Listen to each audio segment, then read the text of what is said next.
3-month campaign and she was supposed to introduce herself to the American people. No wonder people were Googling, did Joe Biden drop out? And so... No. No.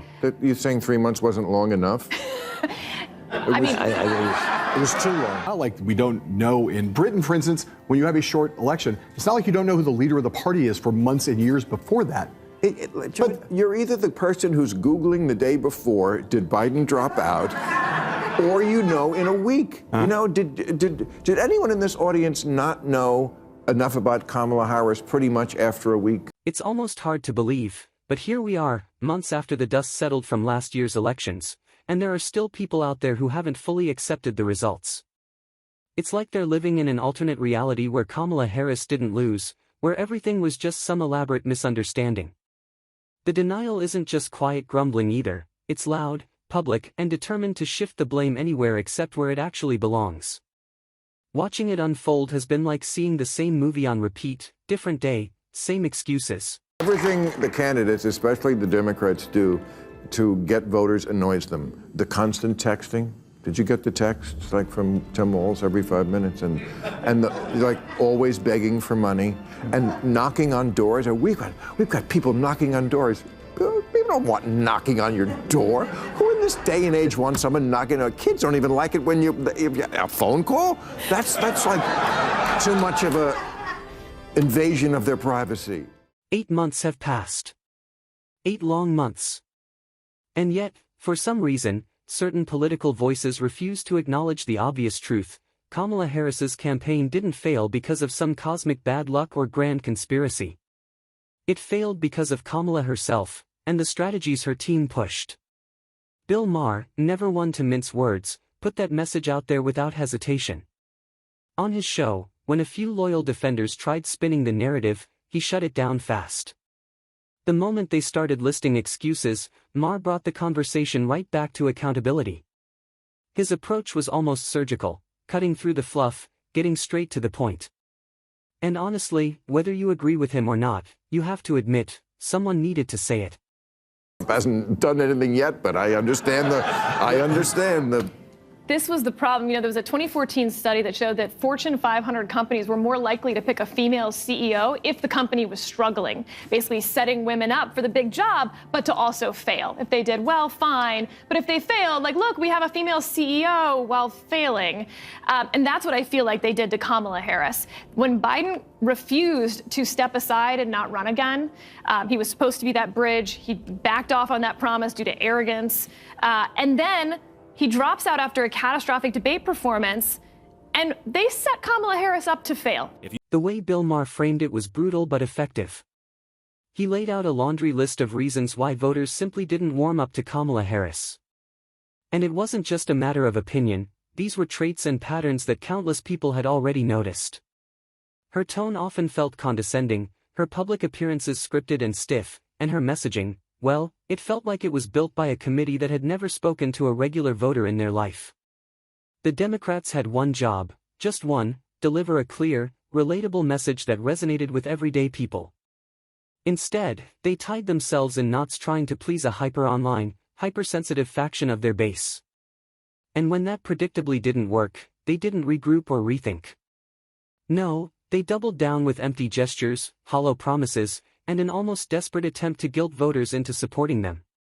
It was politics by performance, not persuasion. No. You're saying 3 months wasn't long enough? It was too long. It was long enough. It was long enough. If they had a primary... Sure, it's not that they didn't have time to introduce. They met someone and they didn't like them. If they had had a primary, they wouldn't have picked her. And if they had, she would have been able to rough out those edges that then she basically has to start from scratch with a campaign team she didn't hire that didn't like her, right? It was his team.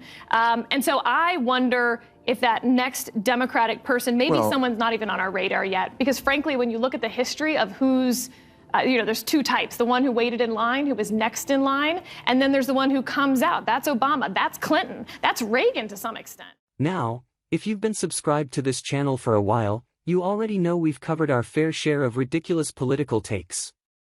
But Sarah Isker's spin on Kamala Harris? That one might just take the gold medal for mental gymnastics. She basically painted Kamala as some poor bystander who was suddenly thrown into the role of replacing Joe Biden, as though she hadn't spent 4 years as one of the most visible political figures in the country. 4 years in the second highest office in the land, and we're supposed to believe voters just didn't know her? Please. This isn't just bending reality, it's breaking it over your knee. It's classic revisionist storytelling, rewriting history so it sounds more flattering than it really was. Maher, to his credit, didn't buy into a single word of it. He pushed back immediately, pointing out that Kamala had every opportunity to prove herself. The reality? Voters didn't just passively ignore her, they actively rejected her. I'm going to side with Sarah about this one thing. If you're the sitting vice president for a president who has, throughout his entire term in office, been sitting at about somewhere between a 35 and 40% approval rating. People view the Biden administration as a failure. We can have a long discussion about whether they are right about that, about the economy, but the perceptions of the economy were that people thought inflation was too high, people thought we were on the wrong track, 75% wrong track numbers, and this huge inflation overhang. You're the sitting vice president, and you get put on elevated to the top of the ticket 107 days ahead of the election. I think that is a very high degree of difficulty put on anybody, and I do not think she is the perfect candidate. I tend to agree with Sarah that probably in a fully litigated primary, she probably would not have been the Democratic nominee, but we don't never. But Isker wasn't done. She went a step further, painting Kamala as if she had been set up to fail from day one. The idea was that Democratic strategists knew the campaign was going downhill and decided Kamala should take the hit, conveniently sparing someone else the embarrassment. Sounds dramatic, doesn't it? Like something out of a political thriller. But the truth is much less cinematic. Kamala Harris didn't walk into a sabotage plot, she walked into a media environment that was eager to give her positive coverage and protect her from tough questioning. She was handed a runway cleared of obstacles, backed by some of the most powerful voices in the media, and still couldn't land the plane. The problem wasn't her demographic profile or her resume, it was the fact that her campaign operated in a bubble, more concerned with scoring cultural points than addressing the issues that actually kept voters up at night. There's never been anybody who's had the difficulty of that situation, elevated that late in the campaign. Why?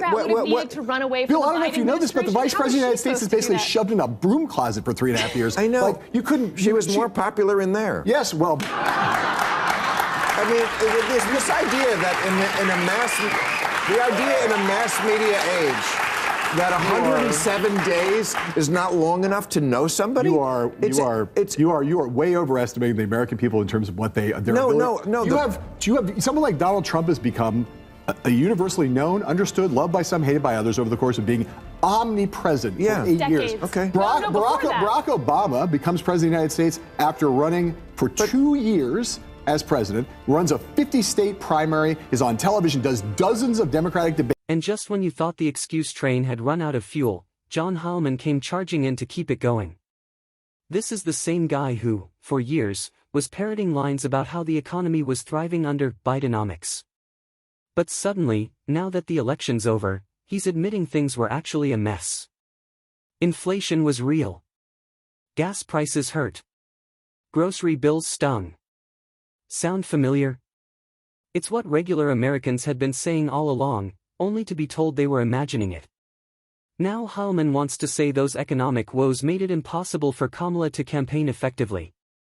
Bill Maher looked like he was about ready to walk off set at that point. You could see the frustration, because it wasn't just about Kamala's performance anymore. It was about the way her allies refused to acknowledge reality, even after the voters had made their feelings crystal clear. If you ever watched this show, but I had Michael Douglas on this week. Yeah. At the top, we were talking about this, and he made a very good point that every other country in the world can do it in months, sometimes weeks. Why can every other country do it in that short a period of time? Are they all so much brighter than America? I don't think so. Well, Mostly parliamentary. I mean, there's like literal reasons, right? We don't have a parliamentary system. I mean, we also have a First Amendment. We don't make people campaign this whole time. The American people want to give them $20, and so they can afford it. I mean, small dollar donors are arguably the worst thing that's happened to our politics, as it turned out. It's a small dollar donor didn't make $20 billion. No. A lot of it. Let's set the record straight once and for all. Kamala Harris was not sidelined, silenced, or hidden away. She was front and center. She had major assignments. Remember the border crisis? That was her portfolio. She had the chance to lead, to take ownership, to show voters she could handle complex issues. Instead, she avoided visiting the actual border for as long as possible, choosing instead to speak in vague, polished talking points that solved nothing.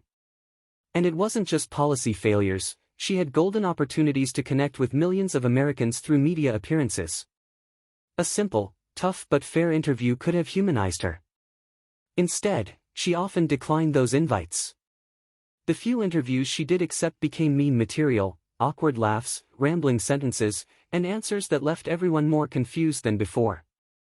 This wasn't someone being shut out, this was someone being given the microphone and failing to use it. Either the person who's Googling the day before, did Biden drop out, or in a week. Did anyone in this audience not know enough about Kamala Harris pretty much after a week to make a decision? No. Yeah, people. It's ridiculous. We just get sicker of them. What? So how are you going to tell people they say can't talk about politics? What? How with free speech that I know you love? Yeah. How are you going to limit people's ability to run for office? I'm not limiting. We're not making a law. Bill, is there somehow ability to reduce the amount of money involved in politics? Get rid of super PACs by making it no limits, full disclosure. 24-hour disclosure. We could fix democracy in a minute. Get rid of gerrymandering, get rid of money in politics, get rid of the Electoral College. No, none of that is. We're going to keep working with this constipated system that we live with. The truth is, Kamala Harris didn't start from a weak position. In fact, she had an incredible launchpad, historic firsts, favorable coverage, and curiosity from the public. But all of that early momentum was squandered. Instead of connecting with the middle-class families struggling to keep up with the rising cost of living, she leaned into talking points that resonated more on social media than in real life. Voters who were dealing with empty wallets and uncertain futures were met with speeches about language policing and academic-style lectures on privilege. For many, it felt like she was campaigning for retweets, not votes. And in politics, when people feel you don't get to them, they'll walk away without hesitation. Your contention is that no people were late deciders in the election. No, they were. I talked about them last week. Christmas Eve shoppers. So those people apparently needed longer than 90 days. They would have been undecided. They always would have been. Exactly. That's why I call them. I called them, John, I said this last week, I called them Christmas Eve shoppers. My father was one. People who don't buy their presents until the Christmas Eve night. He would go into the store, and he wouldn't feel like he could do it until he was fully in the spirit. You had to be in the store on Christmas Eve with Santa and all the fucking elves and everything that was going on. One of Bill Maher's sharpest observations during the discussion was about the modern attention span. We live in a world of short clips, viral sound bites, and news cycles that move at lightning speed. In that kind of environment, a strong candidate needs just one clear, memorable message that sums up what they're about. The great campaigns of history have always had it, something that sticks in your head whether you like it or not. Can anyone honestly point to a single slogan, phrase, or vision from Kamala Harris that did that? Her words didn't inspire, they evaporated. What remained were the awkward public moments, the long-winded non-answers, and the sense that she was always on the defensive. That's not leadership, it's political survival mode, and voters can smell it a mile away.